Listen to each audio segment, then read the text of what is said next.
පැටියෝ කොහොමද නාමල් පැටියෝ කෙලිනවා ගුරු ජනතාවට පුළුවන් තරම් නාමල් පැටියා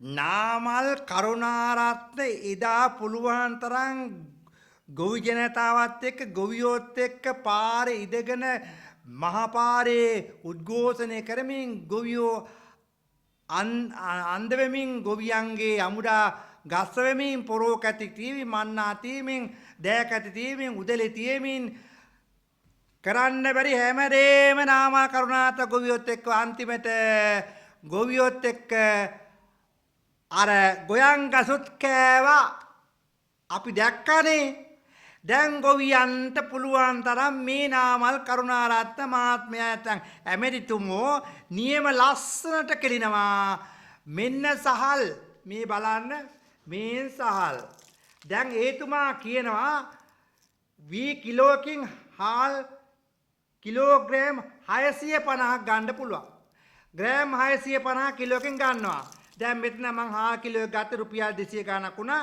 නුමුත් ඊට පස්සේ මොකද කියන්නේ ගොවියාට පුළුවන් තරම් මෙන්න මුට්ටිය බලන්න කරුණාරත්න මහත්තයෝ නාමල් මහත්තයෝ බලන්න ලාල් මහත්තයෝ බලන්න මේ හාල් සහල් මේ ඇයි මේ ගොවියන්ට ඔබතුමාලා කෙලින්නේ ගොවියොත් එක වරියක් තියෙනවා දැන් ඊළඟට මෙන්න සබන් කෑල්ල හාල් කිලෝ එකක් විකුණා ගත්තොත් එහෙම නැත්නම් වී කිලෝ එකක් විකුණා ගත්තේ නැත්නම් සබන් කෑල්ලක්වත් ගන්න බෑ කියනවා එතකොට මේ සබන් කෑල්ලක්වත් ගන්න බැරි විදිහට තමුන්නාන්සලා වී කිලෝ එක ගන්නේ නැති ඇයි ගොවියෝ මන් දැක්කා හැමතැනම දෙස් තියෙනවා පොල් ගහනවා තොපිට ආයේ එන්න දෙන්නේ නැහැ නමුත් ගොවි ජනතාව මේ සබන් කෑල්ල කීයද දැන් රුපියල් 200 ගාණක් වෙනවා රුපියල් 200යි හාල් කිලෝ එක රුපියල් 100 ගාණක් කරනවා. එතකොට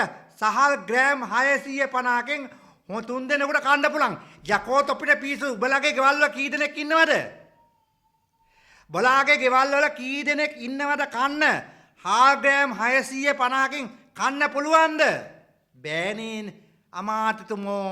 එතකොට මම ඉල්ලා සිටින්නේ මෙන්න බුලත්තිට ගොවියාට දෙන බුලත්තිටයි හාලුයි සබනුයි මරු නේද නාමල් මහත්තයෝ මේවා කාලා ගොවියොත් එකට ඉදලා තමුන්නාන්සේ බලය ගත්තට පස්සේ උන්මත් එකෙක් වුණා අන්තිමට ගොවි ජනතාවට පහර එල්ල කරනවා දැන් ලාල්කාන්ත මහත්තයෝ මීඩියාවලට ආපුවම මාධ්‍යවේදිය අහනවා යම් ප්‍රශ්නයක් එතකොට මාත් අන්න අතෙන් ගන්න මං කියලා ආයෙ මොකක්ද වෙන්න ඕනේ ඊට පස්සේ ආයෙ අත උස්සනවා මෙහෙම කරනවා දැන් ඇති ආයෙ ඕනේ නැහැ කියලා එතකොට මාධ්‍ය වේදීන්ගේ කර උඩින් එදා මාධ්‍ය හැම වෙලාවෙම මල්ලි වරෙන් මචං මේ අහවල්ට උද්ඝෝෂය තියෙනවා අහවගෙන අරගලේ තියෙනවා අහවල්ට වරෙන් කියපු කාන්ත අමාත්‍යතුමාලා දැන් ජනාධිපතිතුමා අමාත්‍යුණට පස්සේ මුන්ට පිස්සු ජනාධිපතිවරයා විනාශ කරමින්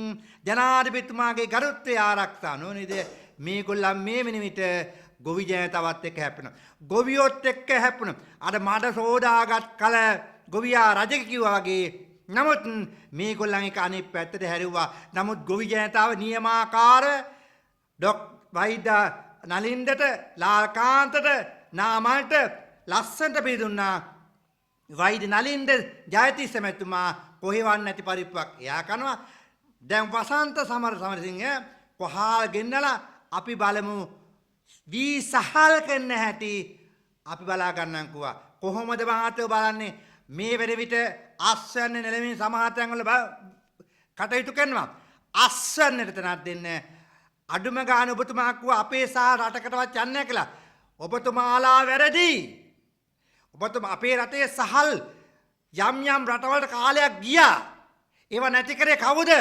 දේශපාලඥයෝ දැන් ඔබතුමාට මේ රටේ හාල් ටික වී ටික අරගෙන සහල් කළා ලස්සනට පැක් කළා විදේශ රටවලට යවන්න පුළුවන් නේද ඇයි නොයවන්නේ ඒකෙත් කොමිසමක් ගන්න කොමිසයක් ගන්නද ඇයි රටින් හාල් ගෙනාවට පස්සේ කොමිස් එකක් තියෙනවා මිහින් රට මෙහෙන් හාල් රටකට යවට පස්සේ කොමිස් එකක් නැහැ. ඒ නිසා කොමිස් මාපියාව මේ හැම කෙනා ළඟම තියෙනවා. මතක තියාගන්න. ලාල්කාන්තත් දැන් කෙලිනවා ගොවින්ට. ගොවියෝ කියන්නේ මොකක්ද? ලාල්කාන්ත කියන්නේ මොකක්ද? ගොවියෝ දෙනවා නියමිත ලාල්කාන්තට. ලාල්කාන්ත වරෙන් පුළුවන් නම් ගොවියෝ කියනවා අඩුම ගානේ කුඹුරකටවත් බැස්සේ නැති ලාල්කාන්තයෝ කියලා කතා කරන්නේ. තෝවර තොට දෙන්නම් අපි කියන එක පුළුවන් නම් අමාත්‍යතුමාලා බැහැපියවකෝ පාට ආරක්ෂාව නැතුවේ. එදා කිව්වේ අපි ආරක්ෂාව ගන්නෙ නැහැ. ආරක්ෂාව අවශ්‍ය නැහැ කියලා. ජනාධිපතිතුමනි පුළුවන් නම් මේ කට්ටිය පුළුවන් නම් ආරක්ෂාව නැතුව ගොවියෝ ළඟට යවන්නකෝ පොඩ්ඩක් බලන්න. අනේ සලකන සලකිල්ල අම්මා පල්ලා කට්ටියට මේක බලන්න ඕනේ. ස්තුතියි.